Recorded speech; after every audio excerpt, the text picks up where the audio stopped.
வணக்கம் நேயர்களே. ஃபீபாவின் இன்றைய காலை தியானத்திற்காக உங்களை அன்புடன் வரவேற்கிறேன். எனக்கன்பான ஃபீபா நேயர்களே, காலை வணக்கங்கள். இன்றைக்கு ரோமர் 11வது அதிகாரம் 17 முதல் 24 வரைக்கும் உள்ள வேத பகுதியை நாம் தியானிக்கலாம். இந்த பகுதியிலே அப்போஸ்தலனாகிய பவுல் இஸ்ரவேல் தேசத்தை ஒலிவ மரத்திற்கு ஒப்புமையாக சொல்லுகிறார். 2 வசனங்களை நான் வாசிக்கிறேன். சில கிளைகள் முறித்து போடப்பட்டிருக்க, காட்டு ஒலிவ மரமாகிய நீ அவைகள் இருந்த இடத்தில் ஒட்ட வைக்கப்பட்டு ஒலிவ மரத்தின் வேருக்கும் சாரத்துக்கும் உடன் பங்காளியாய் இருந்தாயானால் நீ அந்த கிளைகளுக்கு விரோதமாய் பெருமை பாராட்டாதே. பெருமை பாராட்டுவாயானால் நீ வேரை சுமக்காமல் வேர் உன்னை சுமக்கிறதென்று நினைத்துக்கொள் என்று சொல்லுகிறார்.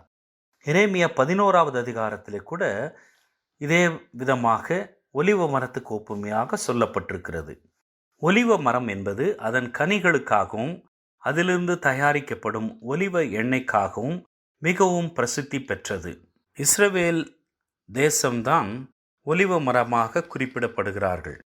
இங்கே அப்போஸ்தலனாகிய பவுல் வேறொரு அற்புதமான சத்தியத்தை அவர் இங்கே நம்மோடு கூட பகிர்ந்து கொடுக்கிறதை நாம் பார்க்கிறோம்.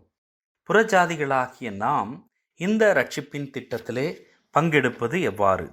யோவான் 1வது அதிகாரம் 11வது வசனத்திலே, அவர் தமக்கு சொந்தமானதிலே வந்தார், அவருக்கு சொந்தமானவர்களோ அவரை ஏற்றுக்கொள்ளவில்லை என்று சொல்லப்பட்டிருக்கிறதை காணலாம். இங்கே சொல்லப்பட்டிருக்கிற காரியம், ஆண்டவராகிய இயேசு கிறிஸ்து இஸ்ரவேலர்களுக்காக வந்தார் என்பதை நாம் புரிந்து கொள்ளுகிறோம். இயேசுவானவருடைய முழு ஊழியமுமே இஸ்ரவேலரை சுற்றி மாத்திரமே இருந்திருக்கிறது. ஆனால் அவருடைய ஊழியத்தை புறக்கணித்த அந்த இஸ்ரவேல் ஜனங்கள் அவரை சிலுவையிலே அறைய ஒப்பு கொடுக்கிறார்கள். ஒரு வாரத்துக்கு முன்பாக அல்லது சில நாட்களுக்கு முன்பாக ஒசன்னா என்று பாடி வரவேற்றவர்கள் சில நாட்களிலேயே அவனை சிலுவையிலே அறையும் என்று சொன்னார்கள். ஒருவேளை அன்றைக்கு அவர்கள் ஏற்றுக்கொண்டிருப்பார்களானால் இன்றைக்கு நமக்கு வாய்ப்பில்லாமல் இருந்திருக்கும். ஆனால் வேதம் சொல்லுகிறது, சொந்தமானவர்கள் புறக்கணித்ததினாலே அல்லது இஸ்ரவேலருக்காக அவர் வந்தார், அவர்கள் புறக்கணித்ததினாலே ரட்சிப்பு நமக்கு அருளப்பட்டது என்று நாம் வாசிக்கிறோம். ரோமர் 11வது அதிகாரத்திலே அப்போஸ்தலனாகிய பவுல் குறிப்பிடுகிற வேர் என்கிற பதம் அந்த முற்பிதாக்களை குறிக்கக்கூடியதாக இருக்கிறது. அவர்களுக்குத்தான் ஆண்டவர் வாக்கு பண்ணுகிறார், அவர்கள் மூலமாக ஒரு தேசத்தை ஏற்படுத்தி தருவேன் என்று சொல்லுகிறார்.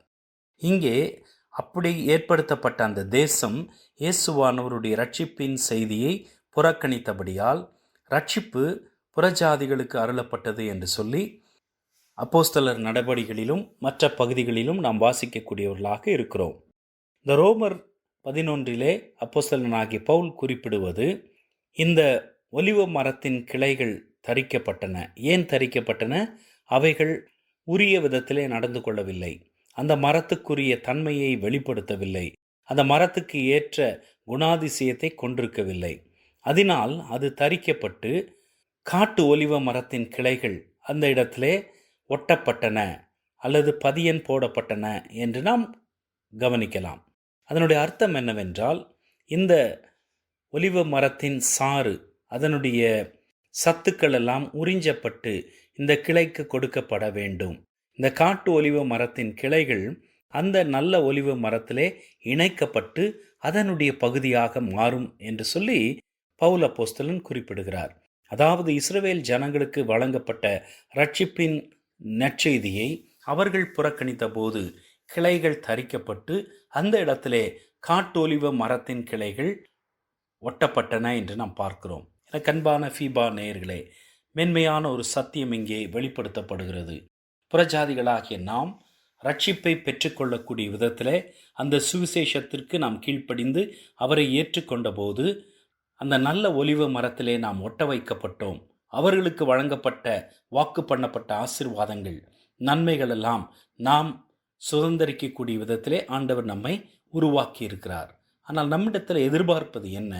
அந்த ஒட்ட வைக்கப்பட்ட அந்த மரத்தின் தன்மைக்கு ஏற்ப நாம் நடந்து கொள்ள வேண்டும். மேன்மை பாராட்ட நமக்கு இடமில்லை. எந்த விதத்திலும் தகுதியற்ற வாழ்க்கையை வாழ நமக்கு அனுமதி வழங்கப்படவில்லை. அந்த மரத்தினுடைய தன்மையை நாம் பிரதிபலிக்க அல்லது அதன் கனியை கொடுக்க, அதனுடைய சாரத்தை பெற்றுக்கொள்ள, அதனுடைய மூலமாக உறிஞ்சி செலுத்தப்படுகிற அந்த சத்தின் அடிப்படையிலே நல்ல கனிகளை கொடுக்கும்படிக்காய் நாம் ஏற்படுத்தப்பட்டிருக்கிறோம்.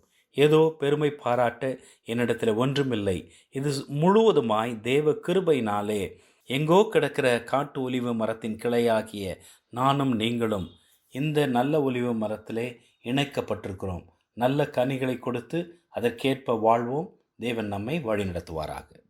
இன்றைய காலை தியானத்தில் பங்கேற்றமைக்காக நன்றி.